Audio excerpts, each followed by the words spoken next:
যে প্ৰতি বছৰৰ দৰে এইবেলিও 21, 22 আৰু 23 তাৰিখ 21, 22, 23 মাৰ্চত নলবাৰী হৰি মন্দিৰ প্ৰাংগণত মহাবিষ্ণু যজ্ঞ আয়োজন কৰা হৈছে। এই মহাবিষ্ণু যজ্ঞত সকলোৰে মই সহায় সহযোগিতা বিচাৰিছোঁ। তিনিদিনীয়া কাৰ্যসূচীৰে এই 24 সংখ্যক মহাবিষ্ণু যজ্ঞ হ'ব। অহা বছৰ আমাৰ ৰূপালী জয়ন্তী, গতিকে এই বছৰৰ পৰা প্ৰাগ ৰূপালী জয়ন্তীৰ উৎসৱ হিচাপে ইয়াক কিছু পৰিমাণে আমি নতুন নতুন সংযোজনেৰে অকণমান সুন্দৰ ৰূপত কৰাৰ চেষ্টা কৰিছোঁ। আজি আমি সকলো হৰি মন্দিৰ সমিতিৰ সদস্যসকলে আলোচনা কৰি যজ্ঞৰ বিভিন্ন কথা আলোচনা কৰিলোঁ আৰু মই আশা ৰাখিছোঁ যে আপোনালোকৰ মাধ্যমেৰে ৰাইজলৈ আহ্বান জনাইছোঁ যাতে সকলো ৰাইজে এই মহাবিষ্ণু যজ্ঞত অংশগ্ৰহণ কৰে। আমাৰ এই মহাবিষ্ণু যজ্ঞ প্ৰথম দিনাখন অধিবাস থাকিব। অধিবাসৰ দিনাখন যিটো নীতি নিয়ম মতে কামখিনি হ'ব আৰু তাৰ পিছদিনাখনে 22 তাৰিখে জলাৰোহণ থাকিব আৰু আমি আশা ৰাখিছোঁ যে অতি কমেও 5 শতাধিক মহিলাৰ দ্বাৰা আমি জলাৰোহণ কৰিম আৰু সেই ধৰণে সাংবাদিক বন্ধুসকল, আমাৰ মন্দিৰৰ সদস্যসকল সকলোকে মই শুভেচ্ছা জনাইছোঁ যে প্ৰতি বছৰৰ দৰে এইবেলিও 21, 22 আৰু 23 তাৰিখ 21, 22, 23 মাৰ্চত নলবাৰী হৰি মন্দিৰ প্ৰাংগণত মহাবিষ্ণু যজ্ঞ আয়োজন কৰা হৈছে। এই মহাবিষ্ণু যজ্ঞত সকলোৰে মই সহায় সহযোগিতা বিচাৰিছোঁ। তিনিদিনীয়া কাৰ্যসূচীৰে এই 24 সংখ্যক মহাবিষ্ণু যজ্ঞ হ'ব। অহা বছৰ আমাৰ ৰূপালী জয়ন্তী, গতিকে এই বছৰৰ পৰা প্ৰাগ ৰূপালী জয়ন্তীৰ উৎসৱ হিচাপে ইয়াক কিছু পৰিমাণে আমি নতুন নতুন সংযোজনেৰে অকণমান সুন্দৰ ৰূপত কৰাৰ চেষ্টা কৰিছোঁ। আজি আমি সকলো হৰি মন্দিৰ সমিতিৰ সদস্যসকলে আলোচনা কৰি যজ্ঞৰ বিভিন্ন কথা আলোচনা কৰিলোঁ আৰু মই আশা ৰাখিছোঁ যে আপোনালোকৰ মাধ্যমেৰে ৰাইজলৈ আহ্বান জনাইছোঁ যাতে সকলো ৰাইজে এই মহাবিষ্ণু যজ্ঞত অংশগ্ৰহণ কৰে। আমাৰ এই মহাবিষ্ণু যজ্ঞ প্ৰথম দিনাখন অধিবাস থাকিব। অধিবাসৰ দিনাখন যিটো নীতি নিয়ম মতে কামখিনি হ'ব আৰু তাৰ পিছদিনাখনে 22 তাৰিখে জলাৰোহণ থাকিব আৰু আমি আশা ৰাখিছোঁ যে অতি কমেও 5 শতাধিক মহিলাৰ দ্বাৰা আমি জলাৰোহণ কৰিম আৰু সেই ধৰণে আমি 5 শতাধিক মহিলাৰ সংযোগ কৰা বা মহিলাখিনিক লৈ অহা, তেওঁলোকে বাংলাদিয়াৰ পৰা পানী লৈ অহা, এই ধৰণৰ যিখিনি ব্যৱস্থা জলাৰোহণৰ ব্যৱস্থা কৰিব আৰু জলাৰোহণৰ পিছতে আমাৰ যজ্ঞ আৰম্ভ হ'ব আৰু 22 আৰু 23 তাৰিখে যজ্ঞ চলিব। 23 তাৰিখে পূৰ্ণাহুতিৰ সময়ত মই নিজেও উপস্থিত থাকিম।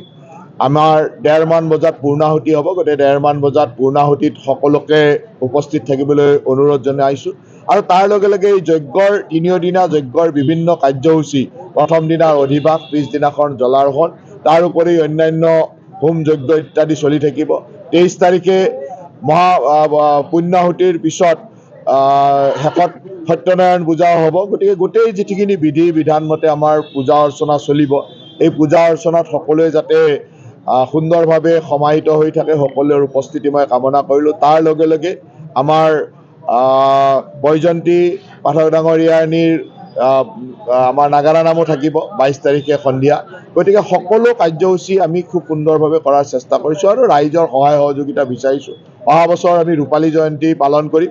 তাৰ লগে লগে আমাৰ হৰি মন্দিৰৰ নিৰ্মাণ কাৰ্য বহুখিনি চলি আছে, আমি নিৰ্মাণ কাৰ্যৰো পৰ্যালোচনা চলালোঁ।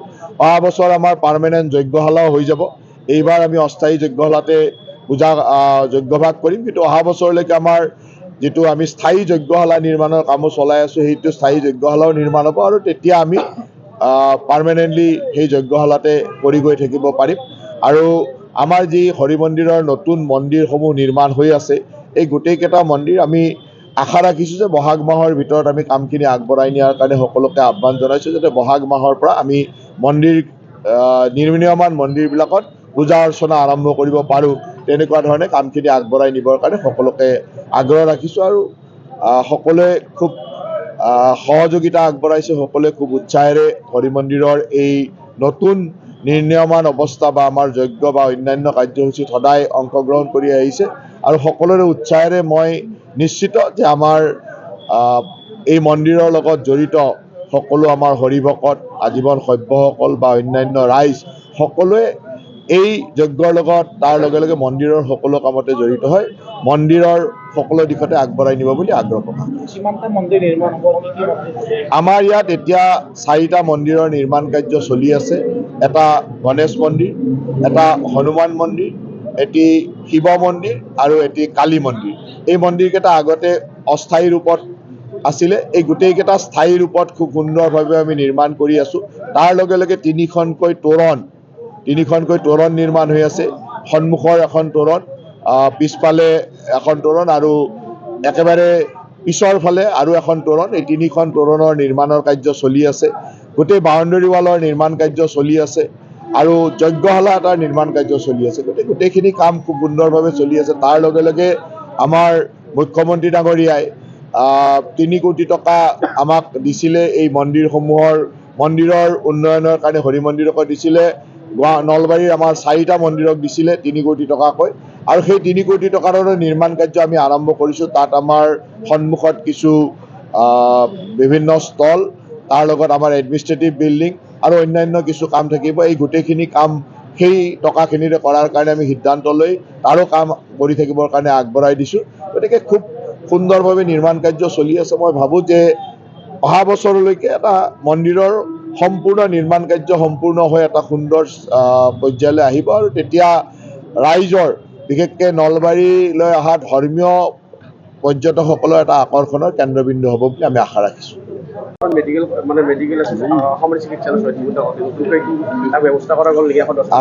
আজি মই এখন শ্বহীদ মুকুন্দ কাকতি অসামৰিক চিকিৎসালয়ৰ বিভিন্ন কথাক লৈ তেওঁলোক এখন দাবী সমিতি বা এখন সুৰক্ষা সমিতিয়ে আন্দোলন কৰি আছিল।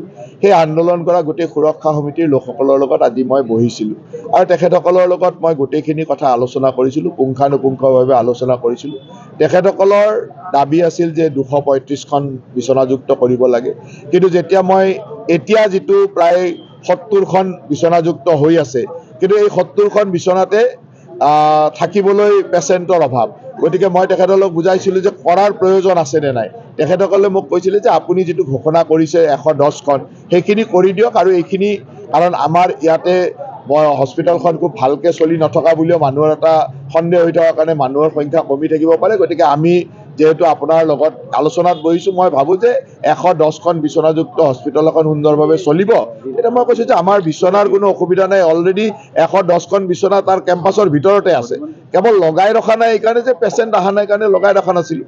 এতিয়া মই কৈছোঁ যে অহা কালি পৰহিৰ পৰা বিভাগে দায়িত্ব পালন কৰি মেল ৱাৰ্ড, ফিমেল ৱাৰ্ড বা অন্যান্য যিখিনি মানে গাইনী ৱাৰ্ড আছে, তাত গাইনী আৰু পেডিয়াট্ৰিক্সৰ বাহিৰে বাকী ৱাৰ্ডত থকা মানুহ নাথাকে। গতিকে আমি মেল আৰু ফিমেল ৱাৰ্ড এটা আৰু আৰম্ভ কৰিব দিছোঁ, 110খন বিচনাযুক্ত কৰি সম্পূৰ্ণৰূপে কাৰ্যক্ৰম কৰিব দিছোঁ। তেখেতসকলে এই কথাটোত সন্মতি প্ৰকাশ কৰিছে যে হ'ব, এতিয়া 110খনেৰে আৰম্ভ কৰক, যদি প্ৰয়োজন হয় তেতিয়া আমি নিজেই ক'ম। কাৰণ তেখেতসকলে বুজি পাইছে যে হস্পিটেলৰ বেডখনটো ভৰাই থাকিলে নহয়, তাত পেচেণ্ট থাকিব লাগিব। এতিয়া পেচেণ্ট থকাৰ পৰিৱেশটো আমি কৰাৰ যিটো ব্যৱস্থা, আৰু তেখেতসকলক মই নিজে আগ্ৰহ প্ৰকাশ কৰিছোঁ যে তেখেতসকলেও হস্পিটেল যিখন আমাৰ মেনেজমেণ্ট ছ'চাইটি, তাত তেখেতসকলৰ ফালৰ পৰা মই 3জন কৈছিলোঁ, তেখেতসকলে 4জন সদস্য হিচাপে আমন্ত্ৰিত সদস্য হিচাপে থাকিব। তেওঁলোকে মেনেজমেণ্টটোতো চোৱা চিতা কৰিব।